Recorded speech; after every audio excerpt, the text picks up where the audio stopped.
Today's chapel speaker and I first got to know each other freshman year when she bounded into my life with a half-shaved head of hair and loud jokes. I immediately found her very annoying. I recently discovered that she thought that I was incredibly annoying also. I guess it's a good thing that times have changed since we were freshmen, because it has been one of my most fortunate experiences in high school to count her as my friend and confidant. In the classroom, today's chapel speaker is a rigorous thinker whose boundless curiosity and trenchant questions amplify our conversations while fostering respectful dialogue. She's one of the few students capable of speaking intelligently about 19th century Marxism while not so discreetly crushing a game of 2048 or Tetris. Whether we're raiding her fridge at 2 a.m. and crying laughing about snapping turtles, taking nature walks, or listening to music, every moment I get to spend with her is an adventure. She can talk to almost anyone about almost anything. She's a cat lover, a riot girl, a poet, a musician, and someone who loves to pick bugs up on sticks and look at them really closely. Fiercely independent, yet committed to our common humanity, today's chapel speaker is a dedicated vegetarian who has no problem chopping up our sacred cows and serving them up with a side of snark, all with an eye toward extending the sphere of love and justice. As a teacher, I am grateful for how she gently yet urgently she presses each of us to become more thoughtful about the future we are creating for ourselves and our community.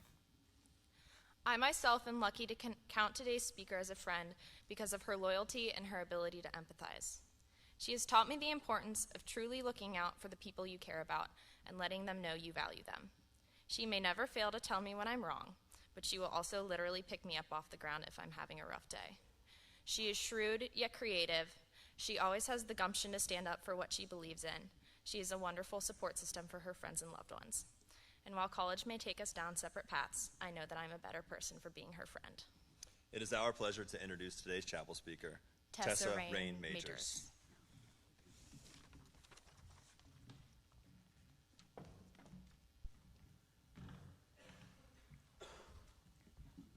Embracing our vulnerabilities is risky, but not nearly as dangerous as giving up on love and belonging and joy. Brene Brown.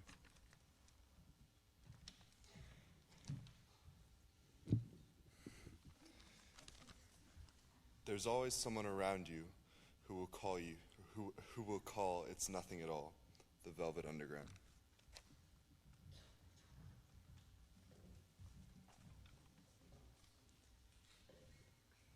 I need to lower this a little bit. Okay.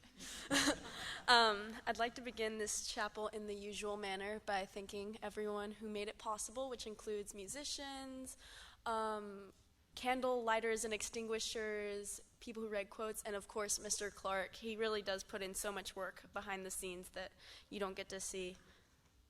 So, in 7th grade, I was taking the ERBs, a type of standardized test that I'm sure many of you who are here in middle school are familiar with. One of the writing prompts was, if you had 3 items to survive in the wild with, what would they be? I very distinctly recall saying that I would have a pencil and paper so I could write a more creative prompt. I've been a sarcastic person for quite a while, but I wasn't always this way. When I was younger, I was incredibly earnest. For example, while watching the kids' show, Dora the Explorer, I would often say, "Swiper's nice," in an attempt to understand his absolutely atrocious behavior.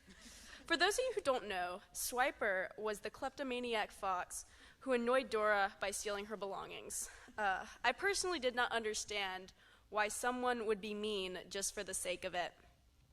As I got older, my confusion over people's seemingly random unkindness transformed into a strong distrust for authority. I viewed it as impossible for anyone to wield power responsibly, and I worried about my entrenchments in institutions stifling my personality. It was only recently that I realized my cynicism was simply to cover my disappointment in the fact that the world wasn't always a nice place. In humanities, when the seniors completed our unit on morality, I often took a negative stance on whether humans exhibit goodness of their own accord. I could find a critique or moral flaw in almost every novel we read, and I did not hesitate to voice these. However, I realize now that I held these opinions only because I wanted people to be kind so badly. My negative outlook was an attempt to prematurely shut myself off from anything that could hurt me. Unfortunately, shielding myself emotionally from others ended up stunting my growth. I did not connect to many of my classmates because I feared that getting too close to them would result in my disappointment in their unavoidable flaws. 10th grade was particularly hard for me. I could go to practically any space in the school without social repercussions, but I never opened up to those I met, which led to feeling intensely isolated. On the inside, though, I questioned and stressed over every aspect of my life constantly. Luckily, all this questioning actually led me to reconsider my own worldview. Was getting hurt worse than feeling nothing at all? What was I so scared of? I first heard Sunday Morning by the Velvet Underground during this period of disconnect in my sophomore year. The song was totally disarming in its openness.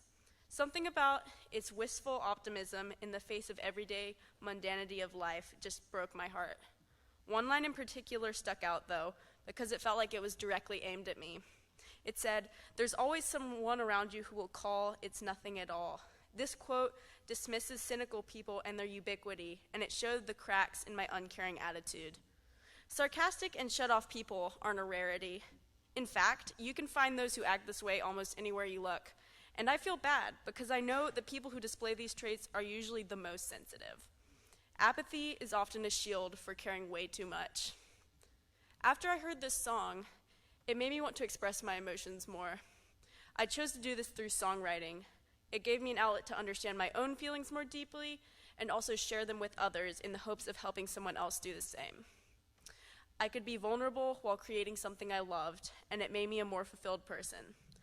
As Brené Brown said in her well-known TED Talk on vulnerability, embracing our vulnerabilities is risky, but not nearly as dangerous as giving up on love and belonging and joy. I can confirm that this is true. My life has been made infinitely better since I've opened up to people. I didn't originally plan on giving a chapel. Many of the ones I've heard throughout high school discuss some epiphany or life-altering experience, and I never felt like I had a moment of this kind. I didn't want to deceive everyone by saying there was a time when things just suddenly started making sense. However, I began thinking about what I would tell my 8th grade self if I met her now, and I realized I do have some wisdom to impart. Firstly, without falling into the trap of naivete, expect the best from others. It's okay to be disappointed when people aren't kind, but it's better to give someone the benefit of the doubt than never getting to know them at all. You may be surprised by how many people you like. Secondly, if you feel a certain way, share it. The world will benefit from hearing your unique perspective much more than it will from your silence. And finally, it is so easy to act like you don't care. True strength comes from the ability to be vulnerable. I spent way too much time in my life hiding from others for fear of getting hurt. I've found that even this pain beats missing all the wonderful connections you could make with your peers, and equally important, the chance to express yourself freely.